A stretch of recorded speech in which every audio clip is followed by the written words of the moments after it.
Next topic is ecosystem, జీవావరణ వ్యవస్థ.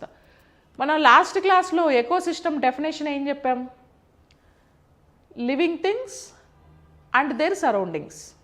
Okay, relation between living things and non living things or and their surroundings is called ecosystem. So ecosystem word coined by AG Tansley. Ecology word ఇచ్చిన scientist ఎవరో చెప్పండి. Ecology అనే వర్డ్ని ఇచ్చిన scientist ఎవరు?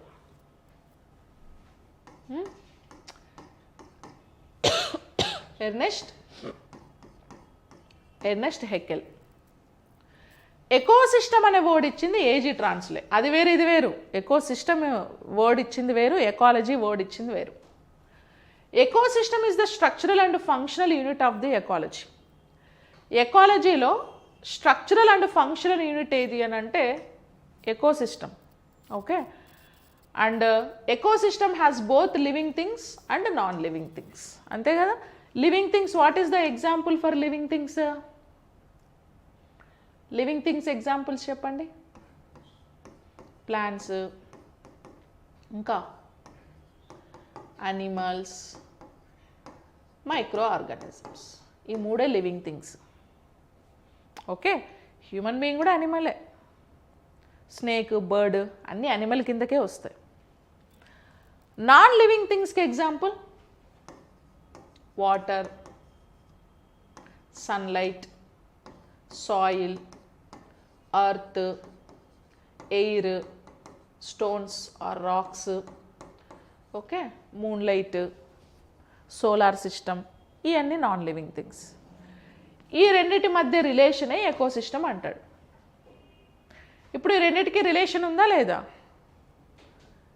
ఇవన్నీ వితౌట్ ఎయిర్ బతుకుతాయా? వితౌట్ వాటర్ బతుకుతాయా? వితౌట్ సన్ కూడా ఉండవు, వితౌట్ సాయిల్ కూడా ఉండదు. సాయిల్ లేకపోతే మనకు ఫార్మింగ్ ఎట్లా అవుతుంది? మనం దేని మీద బతుకుతున్నాం? సాయిల్ మీదే కదా, ల్యాండ్ అర్త్ మీదే కదా, అర్త్ మీద సాయిల్. సాయిల్ మంచిగా ఉంటేనే అగ్రికల్చర్ మంచిగా జరుగుతుంది, ఫుడ్ వస్తుంది, ప్రొడక్టివిటీ బాగా వస్తుంది, జనాలకి మంచి ఆర్గానిక్ ఫుడ్ దొరుకుతుంది. ఇప్పుడు ఏమైంది? మనం ఏం చేసినాం? వీటన్నిటినీ ఏం చేసినాం? పొల్యూట్ చేసి పడేసినాం. అంతే కదా. వాటర్ని పొల్యూట్ చేసాం, సాయిల్ని పొల్యూట్ చేసాం, ఎయిర్ పొల్యూషన్ చేసాం, స్పేస్లోకి వెళ్ళి స్పేస్ కూడా పొల్యూట్ అయిపోయింది. ఇప్పుడు శాటిలైట్స్ ఎక్కువైపోయి స్పేస్ డెబ్రీని కలెక్ట్ చేస్తలేరు, కానీ శాటిలైట్ని మాత్రం పంపిస్తున్నారు. అక్కడ పొల్యూట్ చేసాం, ప్రతి చోట పొల్యూషన్ జరిగింది. Because more plastic usage, global warming పెరిగిపోయింది, ఇండస్ట్రియలైజేషన్ ఎక్కువైపోయి గ్రీన్ హౌస్ గ్యాసెస్ ఎక్కువ రిలీజ్ అయిపోయినాయి. ఓకే, దీనివల్ల ఎండలు ఎక్కువైపోయి ఓజోన్ పొల్యూషన్ అయిపోయింది. మొత్తం పొల్యూట్ చేసి పడేసినాం. ఓకేనా. సో నేచర్ని మనం ఎంత ప్రొటెక్ట్ చేస్తే మనల్ని అంత ప్రొటెక్ట్ చేస్తుంది.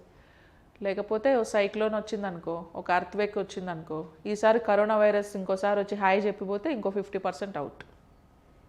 ఓకే, సో కాబట్టి కొంచెం జాగ్రత్తగా ఉండాలి. ప్లాస్టిక్ యూసేజ్ తగ్గించాలా, అవాయిడ్ చేయాలా. దీనివల్ల ఏమవుతుందంటే క్యాన్సర్లు ఎక్కువ వస్తున్నాయి. ఈ మధ్య డిఫరెంట్ క్యాన్సర్స్ వస్తున్నాయండి బికాజ్ ఆఫ్ ప్లాస్టిక్స్. ఓకే, ఇప్పుడు మన హ్యాబిట్స్ అలా ఉన్నాయి అంతే. ఇప్పుడు మీరు ఏదైనా ఒక బ్రేక్ఫాస్ట్ చేయడానికి ఒక టిఫిన్ సెంటర్కి వెళ్తారనుకో, వాడు ఏం చేస్తాడు? ఒక దోశ ఆర్డర్ ఇస్తాడు. దోశ వేసి వేడివేడిగా వేసి నిన్నటి ఈనాడు న్యూస్ పేపర్ పరిచి దాని మీద ఒక ప్లాస్టిక్ కవర్ వేసి ఆ కవర్ మీద వేడివేడి దోశ వేస్తాడు. ఇప్పుడు వేడికి హీట్కి ప్లాస్టిక్ మెల్ట్ అవుతుందా లేదా? ఆ ప్లాస్టిక్ టాక్సిన్స్ అన్నీ దోశలో కలుస్తాయి. ఇక మళ్ళీ మనం ఇంటికి వచ్చి దాన్ని ప్లేట్లో వేస్తే ఆ ప్లేట్ ఎవడు కడగాలని కవర్లో అట్టి తినేస్తాం. అవన్నీ పోతాయి లోపలికి, ఇక లేనిపోని డిసీజెస్ వస్తాయి కదా. సో కాబట్టి గవర్నమెంట్ చెప్తుంది కదా ప్లాస్టిక్ బ్యాన్ చేయాలి, తక్కువ వాడాలి. తక్కువ వాడితే దానివల్ల మనం వాడుకొని మన వల్ల మన హెల్త్ ప్రాబ్లం అయితే నో ప్రాబ్లం, ఎందుకంటే అది మన వల్లే జరిగింది.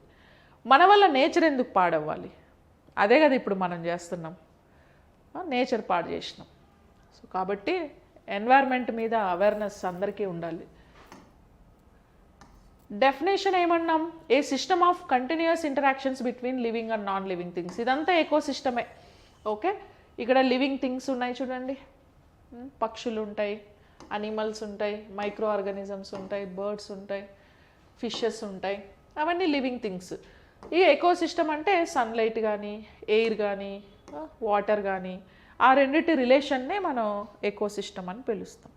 Okay, that is the eco system.